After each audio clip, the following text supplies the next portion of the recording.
आज तलाला सीट से कांग्रेस विधायक भगवान भाई बराड़ ने पार्टी के सभी पदों से इस्तीफा दे दिया। यह भी एक बड़ा डेवलपमेंट है। भगवान भाई बराड़ ने असेंबली से अपना इस्तीफा विधानसभा स्पीकर नीबाबेन आचार्य को सौंपा। इस्तीफा देने के बाद भगवान भाई ने कहा कि वो बीजेपी में शामिल होंगे। भगवान भाई ने कहा कि बीजेपी से उनका पुराना पारिवारिक रिश्ता रहा है। उनके पिता जनता पार्टी में थे। उन्होंने मोरारजी देसाई और अटल बिहारी वाजपेयी के साथ काम किया था। अब वो नरेंद्र मोदी के साथ काम करने जा रहे हैं। वो चुनाव लड़ेंगे या नहीं, इसके जवाब में भगवान भाई ने कहा उन्होंने बीजेपी से कोई सौदेबाजी नहीं की है। इस्तीफा देने का कारण मैं समय आने पर बताऊंगा। हाँ, मैं बीजेपी ज्वाइन करूंगा। मैं कांग्रेस परिवार का हिस्सा नहीं था। मेरे पिताजी ने जनता पार्टी में मोरारजी देसाई और अटल बिहारी वाजपेयी के साथ काम किया था। कोई बात नहीं हुई, मैंने कोई सौदेबाजी नहीं की। मेरा मन वहां रहने का नहीं था, बस। तो आपने देखा बीजेपी के बहुत सारे अपने अब चुनाव नहीं लड़ेंगे, लेकिन बहुत सारे पराये अब अपने होकर बीजेपी के टिकट पर चुनाव लड़ेंगे। यही गुजरात की राजनीति है। आम आदमी पार्टी ने भी आज गुजरात की 14 सीटों पर अपने कैंडिडेट अनाउंस कर दिए। केजरीवाल ने गुजरात में आम आदमी पार्टी के अध्यक्ष गोपाल इटालिया को सूरत की कतारगाम सीट से टिकट दिया है, जबकि गुजरात में आम आदमी पार्टी के जनरल सेक्रेटरी मनोज सोरठिया को करन सीट से मैदान में उतारा गया है।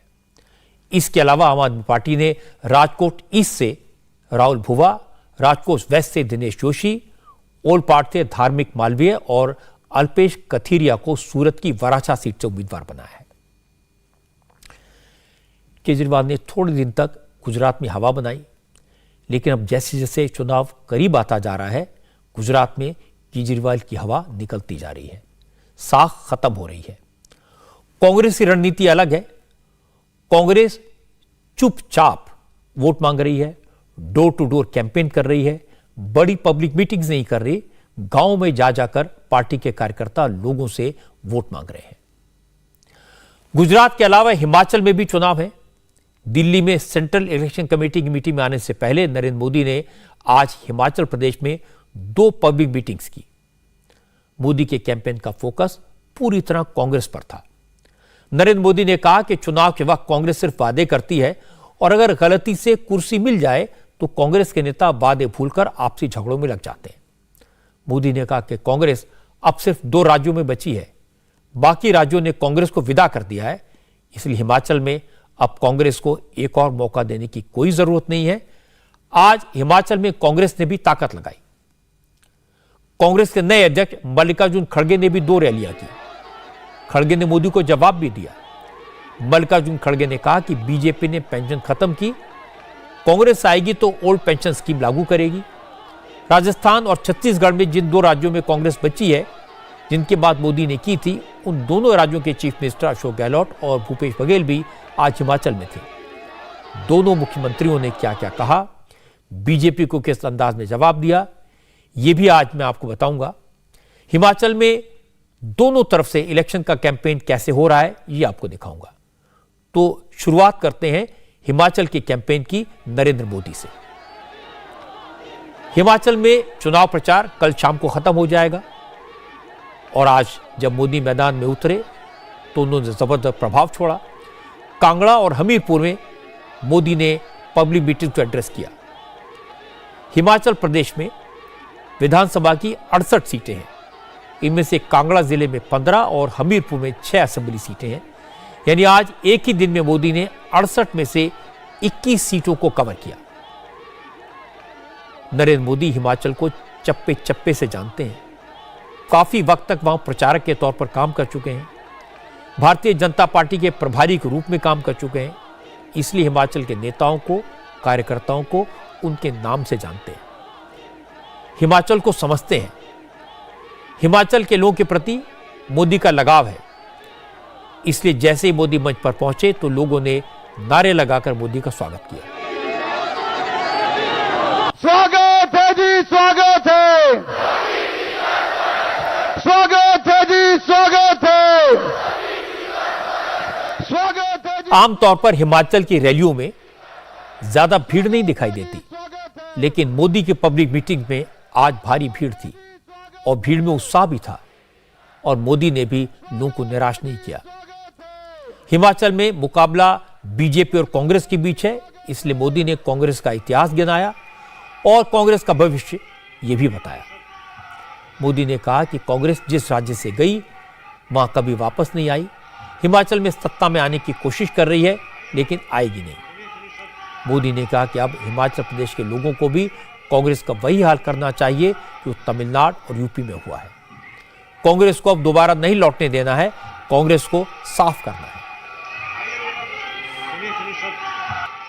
कांग्रेस का इतिहास क्या है और लोगों का कांग्रेस के प्रति गुस्सा कितना है। एक बार सरकार से गई तो फिर उसका वापस लौटना ही मुश्किल होता है। अब देखिए तमिलनाडु में वहां के लोगों ने करीब 60 साल पहले वहां से कांग्रेस को निकाला, अब तक वापस नहीं आई। 60 साल हो गए, घुसने नहीं देते। ये पश्चिम बंगाल देखिए, त्रिपुरा देखिए, वहां के लोगों ने 50 साल हो गए, कांग्रेस को हटाया 50 साल पहले, 50 साल में पैर नहीं रखने दिया उनको। उत्तर प्रदेश, बिहार और गुजरात के लोगों ने कांग्रेस को करीब करीब 40 साल से सत्ता के बाहर करके रखा हुआ है। कितना गुस्सा होगा आप अंदाज कीजिए। उड़ीसा के लोगों ने भी कांग्रेस को करीब करीब 30 साल से सरकार में आने से रोक रखा है। नागालैंड में भी कांग्रेस करीब करीब 25 साल से लगातार चुनाव हार रही है। आज दिल्ली, पश्चिम बंगाल, आंध्र प्रदेश, नागालैंड, सिक्किम, कई ऐसे राज्य हैं जहां कांग्रेस का एक भी विधायक नहीं है।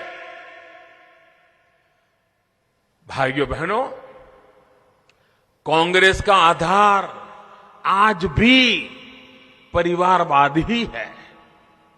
ऐसी कांग्रेस पार्टी हिमाचल के लोगों की अपेक्षाओं को, आकांक्षाओं को कभी पूरा नहीं कर सकती। मोदी ने आज कांग्रेस पर चुन चुनकर हमले किए। जवाब देने की कोशिश भी हुई। कांग्रेस का अध्यक्ष बनने के बाद मल्लिकार्जुन खड़गे ने पहली चुनावी रैली की। कांग्रेस के 2 मुख्यमंत्री अशोक गहलोत और भूपेश बघेल भी हिमाचल में थे, इसलिए मोदी ने खास तौर पर इन दोनों राज्यों का जिक्र किया। मोदी ने कहा कि सिर्फ 2 ही राज्यों में कांग्रेस की सरकार है, लेकिन ये सरकारें विकास के काम करने के बजाय आपस में लड़ने में बिजी हैं। मोदी ने कहा बीजेपी विकास की गारंटी है और कांग्रेस इंस्टेबिलिटी की गारंटी है, भ्रष्टाचार की गारंटी है और घोटाले की गारंटी है। आज जहां कांग्रेस की सरकारें बची हैं, गिन गिन करके 2 ही सरकारें बची हैं। एक है राजस्थान में और छत्तीसगढ़ में, और वहां से खबरें कभी विकास की आती है? नहीं आती है। वहां से खबरें आपस में झगड़े की ही खबरें रहती हैं। अगर यही चलता रहा तो राज्य का विकास हो सकता है क्या? हो सकता है क्या? नहीं, हाथ ऊपर मत करो, मुंह से बोलो। हो सकता है क्या? हाँ, मेरा तो अनुभव कहता है कांग्रेस यानी अस्थिरता की गारंटी, कांग्रेस यानी भ्रष्टाचार, घोटाले की गारंटी, कांग्रेस यानी विकास कार्यों में रोड़े अटकाने की गारंटी। भाजपा वही बातें कहती है जो कर सकती है और जो कहती है उसे पूरा करने के लिए पूरी शक्ति खपा देती है। वहीं कई राजनीतिक दल सिर्फ और सिर्फ परिवारवाद और वोट बैंक की पॉलिटिक्स के भरोसे चल रहे हैं। इसलिए बीजेपी की सरकारों का जैसे जैसे लोगों को अनुभव आता है, लोगों का विश्वास बढ़ता जाता है और बार बार आशीर्वाद मिलता रहता है। इंडिया टीवी हर वक्त हर जगह डाउनलोड करने के लिए सर्च करें India TV news Google play store या ऐप स्टोर पर।